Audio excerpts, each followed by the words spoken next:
Bismillahirrahmanirrahim. Ananda yang ada kitabnya boleh lihat di kitab Khulasah Nurul Yaqin juz kedua karya Umar Abdil Jabbar di halaman 46 bagian ke-23 tentang Ghazwatul Hudaybiyati wa Bai'atur Ridwani. Sababuha anna Nabiyya sallallahu alaihi wasallam kharaja yuridu Makkata mu'tamiran la muhariban wa ma'ahu 1500 minal muhajirina wal ansar. Jadi insyaallah pada kesempatan kali ini kita akan membahas tentang perjanjian Hudaybiyah. Perjanjian Hudaybiyah ini terjadi di bulan Dzulqa'dah tahun ke-6 Hijriah. Tahun ke-6 Hijriah itu artinya 6 tahun setelah Rasulullah Shallallahu Alaihi Wasallam hijrah ke Yasrib, atau Yasrib itu kalau sekarang Madinah Al-Munawwarah. Sababuha, penyebab umroh Hudaybiyah ataupun terjadinya nanti perjanjian Hudaybiyah, perkembangan yang terjadi di Jazirah Arab semakin menguntungkan pihak kaum muslimin. Sedikit demi sedikit sudah mulai terlihat sinyal-sinyal kemenangan yang besar dan keberhasilan dakwah Islam. Langkah permulaan sudah dirancang untuk mendapatkan pengakuan terhadap hak kaum muslimin dalam melaksanakan ibadah di Masjidil Haram, yang mana sebelumnya dihalangi oleh orang-orang kafir musyrik selama 6 tahun. Jadi selama hijrah, selama 6 tahun, hijrah tahun pertama, tahun kedua, sampai tahun ke-6 sekarang, tahun ke-6 Hijriah, orang-orang musyrik menghalang-halangi umat Islam yang ingin umroh ke Masjidil Haram, umroh ke Mekah. Nah, ketika masih berada di Madinah, Rasulullah Shallallahu Alaihi Wasallam bermimpi bahwa beliau bersama para sahabat memasuki Masjidil Haram, mengambil kunci Ka'bah, melaksanakan tawaf dan umroh. Sebagian sahabat ada yang mencukur dan sebagian yang lain ada yang memendekkan rambutnya. Beliau, Rasulullah Shallallahu Alaihi Wasallam, menyampaikan mimpinya ini kepada para sahabat dan mereka tampak senang. Menurut perkiraan mereka, pada tahun itu pula mereka bisa memasuki Mekah. Tidak lama kemudian, beliau mengumumkan hendak melakukan umroh. Maka untuk itu mereka melakukan persiapan untuk mengadakan perjalanan yang cukup jauh, yaitu perjalanan dari Madinah menuju ke Mekah. Kemudian orang-orang Arab Badui yang mendengar rencana beliau ini juga berdatangan untuk ikut bergabung. Jadi mereka ingin ikut ke Mekah bersama Rasulullah Shallallahu Alaihi Wasallam melakukan umroh. Lalu beliau Rasulullah Shallallahu Alaihi Wasallam mencuci pakaiannya dan menaiki unta beliau yang bernama Al-Quswa. Jadi unta Rasulullah Shallallahu Alaihi Wasallam Quswa ini juga yang mengantar Rasulullah Shallallahu Alaihi Wasallam saat hijrah kan dari Mekah ke Madinah. Maka Madinah diserahkan kepada Ibnu Ummi Maktum, atau nama lainnya Ibnu Ummi Maktum itu adalah Numailah Al-Laisi. Ya, karena di Madinah harus ada seseorang yang memimpin. Maka Rasul menyerahkan Madinah ini untuk dikelola oleh Abdullah Ibnu Ummi Maktum, atau disebut juga nama aslinya Numailah Al-Laisi. Nah, keberangkatan beliau tepat pada hari Senin, catat ya, keberangkatan beliau tepat pada hari Senin 1 Dzulqa'dah 6 Hijriah. Dzulqa'dah ini adalah bulan sebelum bulan Zulhijjah dan termasuk salah satu bulan yang dimuliakan oleh Allah Subhanahu wa taala, tercatat di dalam surah At-Taubah ayat ke-36. Inna iddatash syuhuri 'indallahi 12 syahrun fi kitabillah yauma khalaqas samawati wal ard minha arba'atun hurum. Ada 4 bulan yang dimuliakan oleh Allah Subhanahu wa ta'ala. Dari 12 bulan itu Rasul menyampaikan dalam hadisnya, 4 bulan itu 3 bulan bergandengan, berturut-turut, 1 bulan terpisah. Mana yang bergandengan, mana yang berturut-turut, yaitu Dzulqa'dah, Dzulhijjah, Muharram. Dan yang terpisah adalah 1, yaitu bulan Rajab. Baik, untuk kesempatan kali ini kita tidak akan membahas tentang bulan-bulan yang haram, artinya bulan yang dimuliakan oleh Allah Subhanahu wa ta'ala.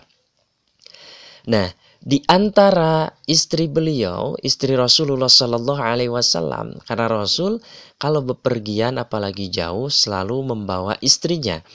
Di antara istri beliau yang ikut pada perjalanan Umrah Hudaybiyah ini adalah Ummu Salamah. Adapun jumlah para sahabat yang ikut ada 1.400 orang. Sebahagian lagi menyebutkan jumlah sahabat yang ikut itu wa ma'ahu alfun wa khamsumi'atin minal muhajirin wal ansar. Ada sekitar 1.500. Tapi kaul mu'tamad, kaul yang paling kukuh jumlahnya itu adalah 1.500 orang. Ya. 1.500 orang. Mereka berangkat tanpa membawa senjata apapun kecuali senjata yang biasa dibawa para musafir, ataupun musafir itu adalah orang yang bepergian, orang yang berjalan, yaitu pedang yang dimasukkan ke dalam sarungnya. Orang-orang muslim bergerak menuju ke Mekah. Mereka mulai bergerak ke arah Mekah. Ketika mereka telah tiba di Zulhulaifah, hewan korban dikalungi tali dan diberi tanda. Beliau juga mengenakan pakaian ihram agar orang-orang tidak menyerang. Seorang mata-mata dari suku Khuza'ah dikirim untuk mencari informasi tentang Quraisy. Lalu secepatnya kembali menemui beliau lagi, menemui Rasulullah Shallallahu Alaihi Wasallam. Ketika mendekati Asfan, mata-mata ini sudah bisa menemui beliau dan menyampaikan informasi yang ia dapatkan. Mata-mata itu mengatakan, saat aku meninggalkan Ka'ab bin Lu'ay, Quraisy sedang menghimpun beberapa kabilah dan mengumpulkan sejumlah orang untuk memerangi dan menghalangimu agar tidak bisa memasuki Masjidil Haram. Maka Rasulullah Shallallahu Alaihi Wasallam meminta pendapat kepada para sahabatnya. Abu Bakar As-Siddiq berkata, Allah dan Rasulnya lebih mengetahui. Kita datang hanya untuk melaksanakan umroh, kita datang bukan untuk memerangi seseorang. Namun, kata Abu Bakar As-Siddiq, siapapun yang akan menghalangi kita untuk memasuki Masjidil Haram, kita akan memeranginya. Kalau begitu, kata Rasulullah Shallallahu Alaihi Wasallam, lanjutkan perjalanan. Mereka pun akhirnya melanjutkan lagi perjalanannya.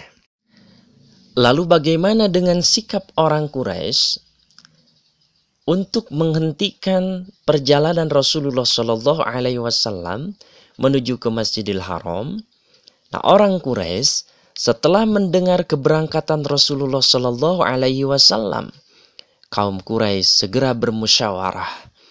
Mereka memutuskan untuk menghalangi kaum muslimin memasuki Masjidil Haram dengan cara apapun. Setelah Rasulullah Shallallahu Alaihi Wasallam dapat menghindari beberapa kabilah, seseorang dari Bani Ka'ab memberikan informasi penting kepada beliau bahwa orang-orang Quraisy memberangkatkan pasukan dan tiba di di Zitua, ya. Zitua, nama sebuah daerah tempat. Di samping itu ada 200 penunggang kuda di bawah komando Khalid bin Al-Walid yang mengambil posisi di Qura Al-Gamim di jalur utama menuju Mekah. Pasukan Khalid bin Walid ini berupaya menghalangi kaum muslimin. Khalid menugaskan beberapa penunggang kuda untuk mengawasi kedua belah pihak. Khalid bin Walid melihat kaum muslimin sedang mendirikan sholat zuhur. Dia berkata, mereka pasti lengah. Andaikan kita menyerang mereka secara serentak, tentu kita bisa mengalahkan mereka. Dia memutuskan untuk menyerang kaum muslimin saat melaksanakan sholat asar secara serentak. Akan tetapi Allah Subhanahu wa ta'ala menurunkan hukum sholat syiddatil khauf. Artinya sholat ketika dalam kondisi saat peperangan. Sebetulnya syiddah itu banget ya, khauf itu takut. Jadi sholat dalam keadaan kondisi ketakutan. Nanti rekan-rekan boleh lihat dalam ilmu fikih bagaimana cara-cara sholat syiddatil khauf atau cara-cara sholat ketika sedang berada di dalam peperangan misalkan ya. Sehingga kesempatan itu pun hilang dari tangan Khalid dan pasukan Quraisy. Artinya musuh tidak bisa menyerang umat Islam meskipun umat Islam sedang sholat. Karena ada cara-cara sholat khusus ketika sedang menghadapi musuh-musuh. Nanti Ananda lihat dalam ilmu fikihnya.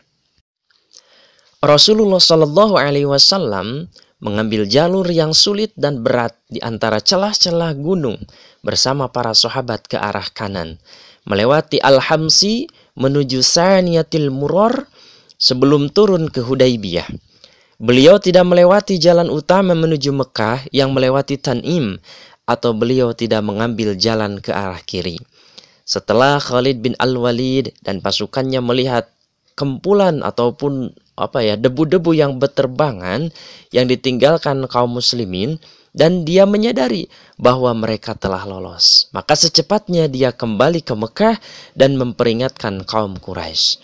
Rasulullah Shallallahu Alaihi Wasallam meneruskan perjalanan. Setelah tiba di Saniyatul Muror, unta beliau menderum. Orang-orang berkata, biarkan ia beristirahat sebentar, biarkan ia beristirahat sebentar. Lalu unta beliau itu disuruh untuk bangkit lagi. Mereka berkata, Al-Quswa tetap menderung, Al-Quswa tetap menderum. Jadi Al-Quswa, untanya Rasulullah Shallallahu Alaihi Wasallam, tidak mau berangkat, malah justru menderum. Maka Nabi Shallallahu Alaihi Wasallam bersabda, Al-Quswa tidak menderum atas kehendaknya sendiri, tetapi dia ditahan oleh malaikat yang dulu pernah menahan pasukan gajah, ya, pasukannya Raja Abrahah. Kemudian beliau bersabda lagi, demi zat yang diriku ada di tangannya, jika mereka meminta kepadaku suatu rencana untuk menghormati apa yang telah disucikan Allah, artinya menghormati bulan-bulan yang dimuliakan oleh Allah, yaitu bulan Dzulqa'dah, bulan Dzulhijjah, bulan Muharram, bulan Rajab, yaitu termasuk Asyurul Hurum, kata Rasul, tentu aku akan memberikannya. Kemudian beliau membentak untanya yang bernama Quswa sehingga bangkit, lalu berjalan lagi hingga memasuki ujung Hudaybiyah. Di dekat suatu kolam yang mana di sana hanya terdapat sedikit air, orang-orang yang mengambilnya sedikit-sedikit pun namun tetap tidak mencukupi. Mereka mengadukan rasa haus kepada Rasulullah Shallallahu Alaihi Wasallam. Setelah itu beliau memungut anak panah dari tabungnya, dari belakang ya, dari wadahnya ya. Lalu memerintahkan agar anak panah itu ditancapkan di kolam tersebut, dan air pun memancar dengan sangat deras. Demi Allah, mereka terus-menerus mengambil air itu hingga puas. Jadi pada saat sampai di Hudaybiyah, itu ada sebuah lembah yang mana di dalamnya itu ada air, tapi sedikit. Sahabat-sahabat meminum airnya dengan sedikit-sedikit pun tidak kebagian semuanya. Sebagian mengeluh kepada Rasulullah Shallallahu Alaihi Wasallam, dan di sini Rasulullah Shallallahu Alaihi Wasallam menampakkan mujizat yang diberikan oleh Allah Subhanahu Wa Taala. Kata Rasul, ambil panah yang berada di wadah ini, yang berada di punggungku. Diambillah anak panah itu, kemudian ditancapkan di kolam air tersebut, maka memancarlah air dengan sangat deras sehingga para sahabat meminum air dengan sangat dengan sangat puas ya, dengan cukup luar biasa. Itu adalah diantara mukjizat kauniyahnya Rasulullah Shallallahu Alaihi Wasallam. Rekan-rekan Anda sekalian, ini Rasul berangkat ke Mekah ini bukan untuk berperang, tapi Rasul berangkat ke Mekah hanya untuk melakukan umroh, ingin melakukan umroh saja. Bagaimana dengan sikap orang-orang Quraisy? Mereka ingin memerangi Rasulullah Shallallahu Alaihi Wasallam. Di antaranya para pemuda Quraisy yang semangatnya masih sangat membara menghendaki peperangan. Mereka berpikir untuk mencari alternatif lain. Pasalnya, para pemimpin mereka bermaksud mengadakan perundingan gencatan senjata. Untuk itu, mereka mengambil keputusan menyusup ke tengah-tengah barisan kaum muslimin pada malam hari dan memancing bara api peperangan. Mereka sudah siap-siap untuk melaksanakan rencana ini. Setidaknya 70 atau 80 orang di antara mereka yang turun dari gunung Tan'im, ya, dan hendak menyusup ke tengah barisan kaum muslimin. Namun Muhammad bin Maslamah ini sudah Bapak ceritakan dulu ketika menceritakan tentang peperangan dengan Bani Qainuqa, ya, Bani Qainuqa, dan dengan perang Bani Nadir juga Muhammad bin Maslamah. Nah, Muhammad bin Maslamah yang bertugas pada saat itu sebagai komandan juga dapat menangkap mereka semua. Karena sejak semula menginginkan suasana damai. Jadi dari awal memang umat Islam itu tidak ingin ada terjadi sebuah peperangan, hanya ingin damai saja. Maka Rasulullah Shallallahu Alaihi Wasallam menyuruh kepada Muhammad bin Maslamah untuk menjadi komandan berjaga, jangan sampai terjadi sebuah peperangan. Ya, maka Nabi Shallallahu Alaihi Wasallam memaafkan dan melepaskan mereka semua. Sehubungan dengan hal ini Allah Subhanahu Wa Taala menurunkan ayat firman-Nya dalam surah Al-Fath di ayat yang ke-24. Allah Subhanahu Wa Taala berfirman, "Wa huwallazi kaffa aydiyahum ankum wa aydiyakum anhum bi batni Makkah min ba'di an azfarakum 'alaihim." Dan dialah yang menahan tangan mereka dari membinasakan kamu dan menahan tangan kamu dari membinasakan mereka di tengah kota Mekah sesudah Allah memenangkan kamu atas mereka. Intinya Allah Subhanahu Wa Taala yang telah menakdirkan untuk tidak terjadi peperangan pada saat itu. Menyikapi hal itu, maka pada saat itu Rasulullah Shallallahu Alaihi Wasallam hendak mengutus seorang duta agar menegaskan kepada orang-orang Quraisy tentang sikap dan tujuan beliau dari perjalanan kali ini. Untuk itu, beliau memanggil Umar bin Khattab dan hendak menjadikannya sebagai duta. Namun, Umar merasa keberatan dengan mengatakan, "Wahai Rasulullah, tidak ada seorang pun sanak keluargaku dari Bani Ka'ab di Mekah yang marah jika aku disiksa." Jadi, untuk Umar bin Khattab ini, kalau misalkan Umar diutus ke Mekah, lalu Umar itu disiksa, ya, dirempuk oleh seluruh orang Mekah, keluarganya sendiri pun sudah tidak peduli kepada siapa, kepada Umar bin Khattab. Maka Umar bin Khattab mengusulkan, kata Umar bin Khattab, lebih baik utuslah Utsman bin Affan, karena sana keluarganya ada di sana dan dia akan menyampaikan apa yang engkau kehendaki. Akhirnya beliau Rasulullah Shallallahu Alaihi Wasallam memanggil Utsman bin Affan dan mengangkatnya sebagai duta untuk menemui orang-orang Quraisy. Beliau bersabda, "Sampaikan kepada mereka bahwa kita bukan ingin berperang, melainkan datang hendak melaksanakan umroh. Serulah mereka kepada Islam." Beliau juga menyuruhnya untuk menemui beberapa laki-laki dan wanita muslim yang ada di sana dan menyampaikan kabar gembira kepada mereka tentang datangnya kemenangan dan juga mengabarkan kepada mereka bahwa Allah pasti akan memenangkan agamanya di Mekah, sehingga setiap orang di sana pasti akan beriman. Dan ini nanti akan terbukti 2 tahun kemudian yang disebut dengan Fathu Mekah. Tapi di lain kali kita akan bahas insya Allah. Untuk saat ini kita fokus di perjanjian Hudaibiyah. Maka Utsman berangkat hingga dia melewati sekumpulan orang-orang Quraisy di Baldah. Mereka bertanya, "Hendak kemana engkau?" Kata orang-orang Quraisy yang sedang berkumpul di Baldah. Maka Utsman menjawab, "Rasulullah Shallallahu Alaihi Wasallam mengutusku untuk ini dan itu." Jawab Utsman bin Affan, "Kami mendengar apa yang engkau katakan, maka laksanakan apa keperluanmu," kata mereka. Aban bin Sa'id bin Al-As menyambut kedatangan Utsman bin Affan, bahkan menyiapkan kudanya dan menyuruh Utsman naik ke atas punggung kudanya. Aban memberikan jaminan perlindungan kepada Utsman dan mengawalnya hingga tiba di kota Mekah. dia menyampaikan pengiriman duta ini kepada para pemimpin Quraisy. Sebenarnya mereka menawarkan kepada Utsman untuk melaksanakan tawaf di Ka'bah. Tetapi Utsman menolak tawaran ini. Dia tidak akan tawaf sebelum Rasulullah Shallallahu Alaihi Wasallam tawaf, kata Utsman bin Affan. Di tengah-tengah itu, orang Islam mendengar isu terbunuhnya Utsman bin Affan. Kenapa? Orang-orang Quraisy cukup lama menahan Utsman bin Affan di Mekah. Mereka mungkin saja hendak mengajaknya bermusyawarah.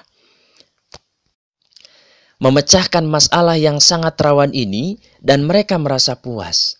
Dan mestinya setelah itu mereka mengembalikan Utsman dengan jawaban yang mereka tulis dalam sebuah surat. Karena Utsman cukup lama tertahan di pihak Quraisy, maka tersiarlah kabar angin di kalangan kaum muslimin bahwa Utsman telah dibunuh. Saat kabar ini didengar oleh Rasulullah Shallallahu Alaihi Wasallam, beliau bersabda, kita tidak akan beranjak sebelum membereskan urusan dengan mereka. Setelah itu beliau memanggil para sahabat untuk melakukan baiat. Maka mereka berkerumun di sekeliling Rasulullah Shallallahu Alaihi Wasallam dan mengucapkan baiat untuk tidak melarikan diri. Bahkan di antara mereka ada yang mengucapkan baiat untuk bersedia mati. Sebagian menyebutkan hayati hayatukum, mamati mamatukum, dammi dammukum. Hidupku adalah untukmu, matiku adalah matimu, darahku adalah darahmu.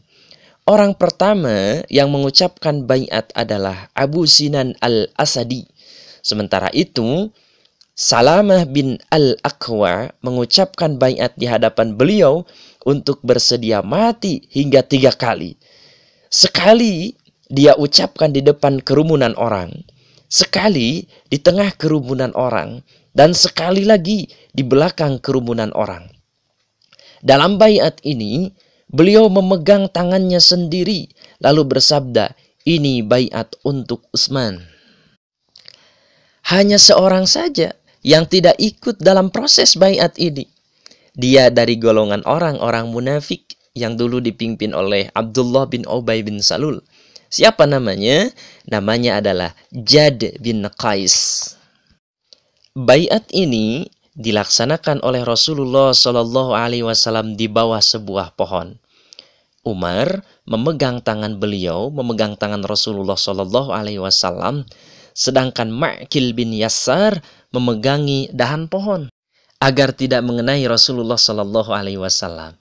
Ini yang disebut dengan baiat ridwan, yang karenanya Allah Subhanahu wa taala menurunkan sebuah ayat di dalam surah Al-Fat di ayat yang ke-18. Allah berfirman, laqad radiyallahu 'anil mu'minina idh yubayyi'unaka tahta asy-syajarah. Sesungguhnya Allah telah ridha terhadap orang-orang mukmin ketika mereka berjanji setia kepadamu di bawah pohon. Bagaimana dengan keadaan orang Quraisy pada saat itu? Ya. Nah, ini akan menjadi sebuah sebab pengukuhan terjadinya perjanjian Hudaibiyah dan butir-butir perjanjian Hudaibiyah. Orang-orang Quraisy menyadari posisinya yang cukup rawan. Karena itu, mereka segera mengutus Suhail bin Amr untuk mengadakan perundingan. Suhail bin Amr ini adalah seseorang yang sangat luar biasa. Bercakapnya, kemudian kepintarannya sangat luar biasa. Maka orang Quraisy tidak salah mengutus Suhail bin Amr untuk mengadakan perundingan. Mereka, orang-orang Quraisy, menegaskan kepadanya alias kepada Suhail bin Amr agar di antara isi perjanjian itu menyebutkan bahwa Muhammad dengan para sahabatnya harus pulang ke Madinah pada tahun ini agar bangsa Arab tidak membicarakan orang-orang Quraisy bahwa beliau berhasil masuk ke sana lewat jalan kekerasan. Maka Suhail bin Amr menemui Rasulullah Shallallahu Alaihi Wasallam. Saat melihat kehadirannya, Rasulullah Shallallahu Alaihi Wasallam bersabda, dia telah memudahkan urusan kalian. Ini Rasul bercerita kepada para sahabat. Setiap kali orang-orang Quraisy menghendaki perjanjian, mereka pasti mengutus orang ini. Siapa orang ini? Suhail bin Amr. Suhail pun tiba lalu berunding panjang lebar dengan Rasulullah Shallallahu Alaihi Wasallam. Maka pada akhirnya kedua belah pihak antara Quraisy dengan pasukan kaum muslimin, ya, kedua belah pihak menyepakati beberapa butir perjanjian. Apa ada butir perjanjian itu? Ini disebut dengan perjanjian Hudaibiyah. Mohon dicatat ya Ananda. Butir perjanjian itu yang pertama, ya. Jadi yang pertama, Rasulullah Shallallahu Alaihi Wasallam harus pulang. Ini kan yang dipesankan kepada Suhail bin Amr seperti itu, kata orang-orang Quraisy. Jadi butir perjanjian yang pertama, Rasulullah Shallallahu Alaihi Wasallam harus pulang pada tahun ini dan tidak boleh memasuki Mekah kecuali tahun depan bersama kaum muslimin. Maka mereka kaum muslimin diberi jangka waktu selama 3 hari berada di Mekah dan hanya boleh membawa senjata yang biasa dibawa musafir, yaitu pedang yang disarungkan, sementara pihak Quraisy tidak boleh menghalang-halangi dengan cara apapun. Poin nomor kedua, gencatan senjata di antara kedua belah pihak selama 10 tahun. Sehingga semua orang merasa aman dan tiap-tiap pihak tidak boleh memerangi pihak yang lain. Lalu poin nomor ketiga, barang siapa yang ingin bergabung dengan pihak Muhammad dan perjanjiannya, dia boleh melakukannya. Dan siapa yang ingin bergabung dengan pihak Quraisy dan perjanjiannya, dia boleh melakukannya. Kabilah manapun yang bergabung dengan salah satu pihak, maka kabilah itu menjadi bagian dari pihak tersebut. Dengan demikian, penyerangan yang ditujukan kepada kabilah tertentu dianggap sebagai penyerangan terhadap pihak yang bersangkutan dengannya. Kemudian poin nomor keempat, ini juga perjanjian-perjanjian Hudaibiyah ini seolah-olah menguntungkan orang Quraisy saja, ya. Maka perjanjian nomor keempat, siapapun orang Quraisy yang melarikan diri ke pihak Muhammad tanpa izin walinya, artinya masuk Islam tanpa izin dari walinya, maka dia harus dikembalikan kepada pihak Quraisy. Masuk Islam sih boleh, tapi tetap tidak boleh bergabung dengan Rasulullah SAW, tapi harus dikembalikan ke orang Quraisy. Dan siapapun dari pihak Muhammad yang melarikan diri ke pihak orang Quraisy, dia tidak boleh dikembalikan kepada pihak Muhammad. Ya, jadi kalau dari orang Quraisy ada yang ingin bergabung dengan Rasulullah, harus dikembalikan lagi ke Mekah, ke orang Quraisy. Tapi kalau ada dari pihak umat Islam, pihaknya Rasulullah SAW yang ingin bergabung dengan orang-orang Quraisy, maka dia tidak boleh dikembalikan lagi. Kemudian beliau memanggil Ali bin Abi Thalib agar menulis isi perjanjian ini. Beliau mendiktekan kepada Ali bin Abi Thalib, kata Rasulullah SAW, Bismillahirrahmanirrahim. Suhail menyela, ya, Suhail dari utusan orang Quraisy tadi menyela tentang Ar-Rahman. Demi Allah, kata Suhail, aku tidak tahu siapa dia. Karena itu tulislah Bismika Allahumma. Ya, jadi ketika menulis perjanjian Hudaibiyah, Rasul menyuruh Ali untuk menulis Bismillahirrahmanirrahim. Ini ya, di antaranya Nabi Sulaiman juga ketika menulis surat kepada Ratu Bilqis, innahu min Sulaiman wa innahu Bismillahirrahmanirrahim Allah ta'ala alayhi wa tuni muslimin. Nah, pada saat ini juga Rasul ketika menulis isi perjanjian Hudaibiyah ini, beliau mendiktekan kepada Ali Bismillahirrahmanirrahim. Akan tetapi ini kan perjanjian yang dimusyawarahkan. Suhail menyela, dia kan orang Quraisy. Kata Suhail, tentang Ar-Rahman, demi Allah aku tidak tahu siapa dia. Karena itu tulislah Bismika Allahumma. Ya, maka Nabi pun memerintahkan Ali bin Abi Thalib untuk menulis seperti itu. Kemudian beliau mendiktekan lagi, ini adalah perjanjian yang ditetapkan Muhammad utusan Allah, Muhammad Rasulullah. Maka Suhail menyela, kalau kami mengakui bahwa engkau adalah utusan Allah, tentunya kami tidak akan menghalangimu atau memerangimu. Ya, kalau kami mengakui engkau itu adalah utusan Allah, tentunya kami tidak akan menghalangimu untuk memasuki Masjidil Haram. Tidak pula memerangimu, tetapi tulislah Muhammad bin Abdullah. Ya, maka beliau pun bersabda, bagaimanapun juga aku adalah utusan Allah, sekalipun kalian mendustakanku. Lalu beliau memerintahkan Ali bin Abi Thalib agar menulis seperti usulan Suhail dan menghapus kata utusan Allah yang telah terlanjur ditulis. Namun Ali menolak untuk menghapusnya. Maka pada akhirnya beliau yang menghapus tulisan itu dengan tangan beliau sendiri. Begitulah akhirnya butir-butir perjanjian itu selesai ditulis. Maka setelah perjanjian sudah dikukuhkan, Bani Khuza'ah bergabung ke pihak Rasulullah Shallallahu Alaihi Wasallam sebelumnya. Mereka adalah sekutu Bani Hashim sejak zaman Abdul Muttalib, seperti yang sudah kami uraikan di bagian sebelumnya, kan sudah kita jelaskan pada bagian sebelumnya tentang awal mula ataupun tentang kisah-kisah yang berhubungan dengan orang Arab pada saat itu. Kemudian bergabungnya mereka ke pihak beliau ini merupakan lanjutan dari persekutuan yang telah lalu. Sementara Bani Bakar bergabung kepada pihak Quraisy. Jadi suku Khuza'ah ini masuk kepada kaum muslimin, kemudian Bani Bakar masuk kepada pihak Quraisy. Baik Ananda, kita simpulkan saja apa yang bisa kita petik dari butir-butir perjanjian Hudaibiyah. Ya, itulah genjatan senjata yang dikukuhkan di Hudaibiyah. Bila dicermati butir-butir yang tertuang dalam perjanjian tersebut, memang harus diakui ada sisi kelemahannya. Namun, tidak dapat diragukan bahwa langkah itu merupakan kemenangan yang amat besar bagi kaum muslimin. Mengapa? Sebab sudah sekian lama pihak Quraisy tidak mau mengakui sedikit pun keberadaan kaum muslimin. Dan bahkan mereka hendak memberantas hingga ke akar-akarnya. Mereka menunggu-nunggu babak akhir dari perjalanan kaum muslimin. Dengan mengerahkan seluruh kekuatan, mereka mencoba memasang penghalang antara dakwah Islam dan manusia, sambil membual bahwa merekalah yang layak memegang kepemimpinan agar agama dan roda kehidupan di seluruh jazirah Arab.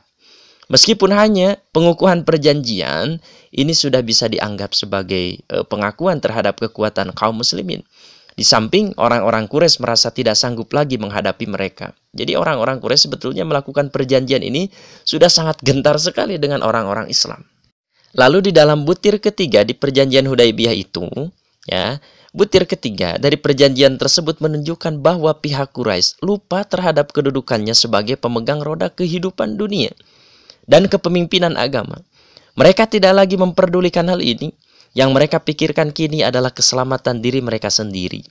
Kalaupun semua manusia dan orang-orang selain Arab mau masuk Islam, mereka tidak lagi memperdulikannya dan tidak akan ikut campur dalam bentuk apapun.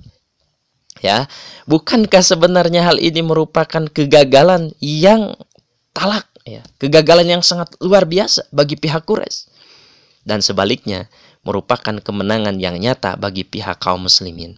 Ya, peperangan secara terus-menerus yang melibatkan kaum muslimin dan musuh-musuhnya sama sekali tidak dimaksudkan kaum muslimin untuk mendapatkan harta benda, merenggut nyawa, membinasakan manusia maupun memaksa manusia agar memeluk Islam.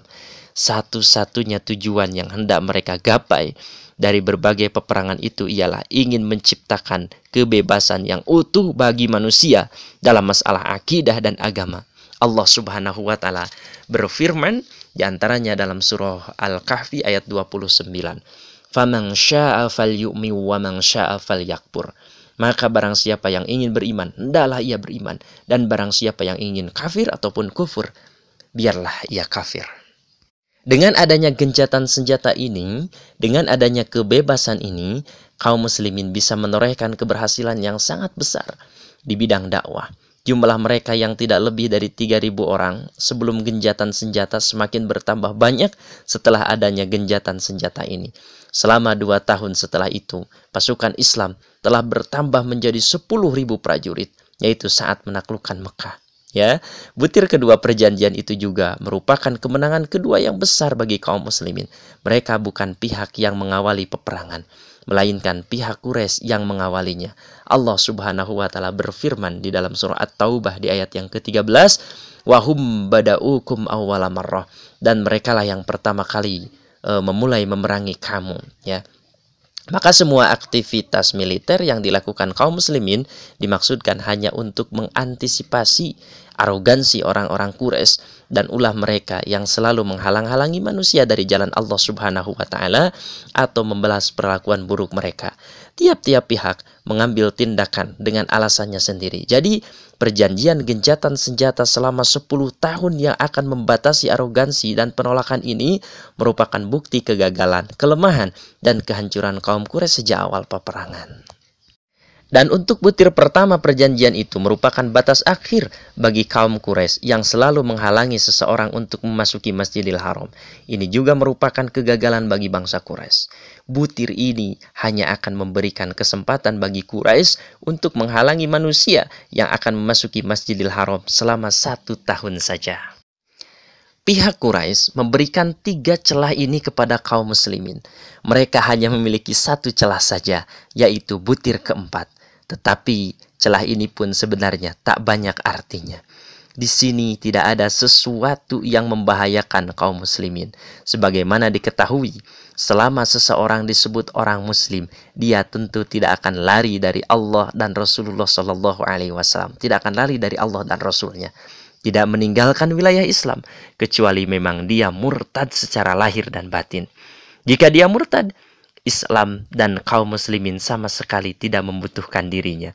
Bahkan tindakannya yang memisahkan diri dari masyarakat Islam jauh lebih baik daripada dia berada di tengah-tengah mereka. Ini yang diisyaratkan Rasulullah Shallallahu Alaihi Wasallam dalam sabda beliau, sesungguhnya siapapun di antara kita yang pergi bergabung dengan mereka, dia akan dijauhi oleh Allah Subhanahu wa Ta'ala. Adapun penduduk Mekah yang masuk Islam, kalaupun dia tidak bisa datang ke Madinah, bumi Allah itu amat luas. Bukankah Habasyah terbuka lebar bagi kaum muslimin pada saat penduduk Madinah belum mengenal Islam sedikit pun? Hal itu juga diisyaratkan oleh Rasulullah Shallallahu Alaihi Wasallam dalam sabda beliau, barang siapa di antara mereka hendak mendatangi kita, Allah akan memberikan jalan keluar bagi dirinya. Kemudian, kesepakatan yang diambil Rasulullah Shallallahu Alaihi Wasallam dalam perjanjian tersebut, sekalipun secara sepintas tampak merupakan keunggulan bagi orang-orang Quraisy, sejatinya itu mencerminkan kegundahan, kegelisahan, dan ketakutan mereka terhadap eksistensi paganismenya. Mereka merasa seolah-olah eksistensi mereka berada di pinggir jurang yang terjal. Maka langkah inilah yang mereka ambil. Bila di antara kaum muslimin ada yang lari ke pihak Quraisy, Nabi Shallallahu Alaihi Wasallam tidak akan memintanya agar dikembalikan. Ini merupakan bukti bahwa beliau benar-benar tegar dalam meneguhkan kekuatan dan sama sekali tidak risau dengan masyarakat, tidak risau dengan syarat, tidak risau dengan ajuan yang telah tercantum dalam perjanjian tersebut. Maka perjanjian Hudaibiyah ini sepintas seperti menguntungkan orang-orang kafir Quraisy, tapi nyatanya justru malah menguntungkan umat Islam. Baik, ananda yang Bapak hormati, insya Allah pada kesempatan lain kita akan lanjutkan kembali ya tentang solusi atas krisis orang-orang Muslim yang lemah yang berada di Mekah pada saat itu, ataupun tentang kekecewaan kaum muslimin dan dialog Umar dengan Rasulullah Shallallahu Alaihi Wasallam. Karena orang Islam pun sebahagian besar tidak memahami, tidak mengerti dengan perjanjian yang dibuat oleh Rasulullah Shallallahu Alaihi Wasallam dengan Suhail bin Amr, utusan orang Quraisy tersebut. Baik ananda yang Bapak banggakan, sampai di sini saja terlebih dahulu. Mari kita tutup sama-sama dengan pembacaan hamdalah dan doa kifaratul majlis. Alhamdulillahirabbil alamin. Subhanakallahumma wa bihamdika asyhadu an la ilaha illa anta astaghfiruka wa atubu ilaik. Wassalamualaikum warahmatullahi wabarakatuh.